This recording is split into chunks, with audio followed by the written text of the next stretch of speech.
গুলশান বেগম খালেদা জিয়ার বাসভবন থেকে আপনাদেরকে যুক্ত করছি। সাথে আছে আমি ইলিয়াস আহমেদ। আপনারা জেনে থাকবেন যে খালেদা জিয়ার সঙ্গে দেখা করতে এসছেন ইতোমধ্যে পাকিস্তানের পররাষ্ট্রমন্ত্রী, সাবেক প্রধানমন্ত্রী ও বিএনপির চেয়ারপারসন বেগম খালেদা জিয়ার সঙ্গে দেখা করতে আজকে এই কিছুক্ষণ আগে এই বাসভবনে প্রবেশ করেছেন। আমরা দেখেছি যে কয়েকটি গাড়ি বহর নিয়ে অর্থাৎ গাড়ি নিয়ে এসছেন এবং তিনি সেই গাড়িতে ফুলের যে তোরা আমরা দেখছি যে ফুল নিয়ে এসছে, অর্থাৎ শুভেচ্ছা সাক্ষাৎ বলা যেতে পারে যে ফুল নিয়েও এসছেন এবং শুভেচ্ছা জানাতে। আপনারা জেনে থাকবেন যে পাকিস্তানের যেই বাংলাদেশে এরকম একটি সফর, সেটি মূলত 13 বছরের মধ্যে এটি একটি এই প্রথম সফর বলা যেতে পারে বাংলাদেশে। এবং পাকিস্তানের যে পররাষ্ট্রমন্ত্রী, এটি কিন্তু বাংলাদেশে প্রথম সফর 13 বছরের মধ্যে। 2 দিনের সফরে শনিবার দুপুরে ঢাকায় পৌঁছান ইশকদার এবং এই পৌঁছে কিন্তু বিএনপি জামাত এবং এনসিপির শীর্ষ নেতাদের সঙ্গে কিন্তু বৈঠক করেছেন ইশকদার এর আগে মূলত। এবং আজকে মূলত 7:30 নাগাদ, সন্ধ্যা 7:30 নাগাদ দেখা করতে আসার কথা রয়েছে এবং সেই 7:30 নাগাদ দেখা করতে আসার কথা থাকলেও 7টার 2-3 মিনিট আগেই কিন্তু এখানে প্রবেশ করে এবং দেখা করতে আসে, সেই টাইমটি পরিবর্তন করে মূলত। এবং এখন পর্যন্ত দেখা করার পরে নিশ্চয়ই কথা বলবে, বা এখানে আমরা দেখছি যে মিডিয়ার লোকজন, গণমাধ্যম কর্মীরা রয়েছে এবং সামনে পর্যাপ্ত প্রোটোকল রয়েছে। যেহেতু এটি একটি 13 বছর পরে বাংলাদেশে পাকিস্তানের এই পররাষ্ট্র মন্ত্রীর একটি প্রথম, এবং এটিকে মূলত ঐতিহাসিক বলেও কিন্তু টুইটারে দিয়েছেন। এবং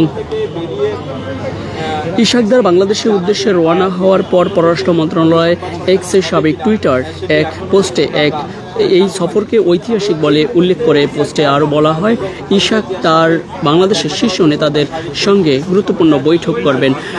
আপনারা জেনে থাকবেন যে বেগম খালেদা জিয়া বিগত কয়েক বছর ধরে, অর্থাৎ আওয়ামী লীগের যেই জেল হাজতে যেতে যেতে এবং যেই আওয়ামী লীগের শাসনামলে যেই অসুস্থ থাকা অবস্থায় যে হাসপাতাল এবং বাসায়, তারপরেই কিন্তু ব্যাপকভাবে অসুস্থ এবং বিদেশে যাওয়া নিয়ে কিন্তু নিষেধাজ্ঞা থাকে।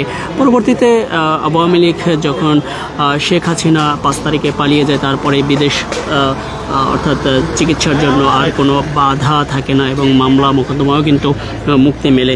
পরবর্তীতে মূলত এই অসুস্থটি এখনও মোটামুটি সুস্থ থাকলেও ওই রকম সুস্থ নয় যে সভা সমাবেশ করার মতো, অর্থাৎ যে কেউ আসলে রাষ্ট্রীয়ভাবে চেষ্টা করে যে এভাবে কিন্তু দেখা করার জন্য, এবং সেটি আমরা দেখছি। এবং আজ এই 7:30 নাগাদ, সন্ধ্যা 7:30 নাগাদ এই পররাষ্ট্রমন্ত্রী পাকিস্তানের তিনি আসার কথা থাকলেও তিনি কিছুক্ষণ আগেই এসেছেন এবং এখানে নিশ্চয়ই কথা বলবেন বা কোনোভাবে বিএনপির পক্ষ থেকে ঊর্ধ্বতন যেই নেতৃবৃন্দরা রয়েছে, অর্থাৎ শীর্ষ নেতারা রয়েছে, নিশ্চয়ই এখানে আছে এবং তারা নিশ্চয়ই জানাবে কি বৈঠক বা কি আলাপচারিতা হয়েছে বা খোঁজ খবর নিয়েছে, সেটি নিশ্চয়ই জানাবে। এবং এখানে আমরা দেখছি যে সন্ধ্যার পর থেকে কিন্তু প্রোটোকল, পর্যাপ্ত আইনশৃঙ্খলা বাহিনীর পর্যাপ্ত প্রোটোকল রয়েছে। এবং আপনারা জেনে থাকবেন যে বেগম খালেদা জিয়ার যে শারীরিক অবস্থা এবং যে সুস্থতা কতটুকু বা শারীরিক অসুস্থতার খোঁজ খবর নিতেই কিন্তু এখানে আসার কথা হয়েছে, এমনটি কিন্তু বিএনপির মিডিয়া সেল থেকে জানিয়েছেন। এবং সেটি কিন্তু আমরা দেখানোর চেষ্টা করছি। এই মুহূর্তে যেই সফর হিসেবে আসছেন পাকিস্তানের পররাষ্ট্রমন্ত্রী, তিনি বাংলাদেশের সফররত পাকিস্তানের উপপ্রধানমন্ত্রী ও পররাষ্ট্রমন্ত্রী ইশকদার, তিনি এই মুহূর্তে রয়েছেন বেগম খালেদা জিয়ার বাসভবনের ভিতরে। মোটামুটি বলা যেতে পারে 20-25 মিনিট হয়েছে যে তিনি প্রবেশ করেছেন এবং তারপরে আবারও আমরা দেখানোর চেষ্টা করব এখানের পরিস্থিতি। আপনারা জেনে থাকবেন যে বেশ এর আগে কিন্তু আগে কিন্তু বিএনপির শীর্ষ নেতা এবং এনসিপি জামায়াতের সহ বিভিন্ন রাজনৈতিক দলের সাথে কিন্তু দেখা হয়েছে বা বৈঠক হয়েছে, সেটি আমরা জেনেছি। এবং এই মুহূর্তে কিন্তু আমরা দেখছি যে যত সাবেক প্রধানমন্ত্রী বেগম খালেদা জিয়া তিনি অসুস্থ রয়েছেন, তার শারীরিক খোঁজ খবর অর্থাৎ অসুস্থ সুস্থ কতটুকু কি সেই শরীরের খোঁজখবর নিতে কিন্তু আজকে এখানে আসার কথা রয়েছিল এবং তিনি ইতোমধ্যে এসেছেন এবং তিনি এখন কিন্তু ভিতরে রয়েছেন। পরবর্তীতে আপনাদেরকে আবারও যুক্ত করব। দেখছিলেন ইত্তেফাক ফেসবুক পেজ এবং ইউটিউব থেকে সরাসরি।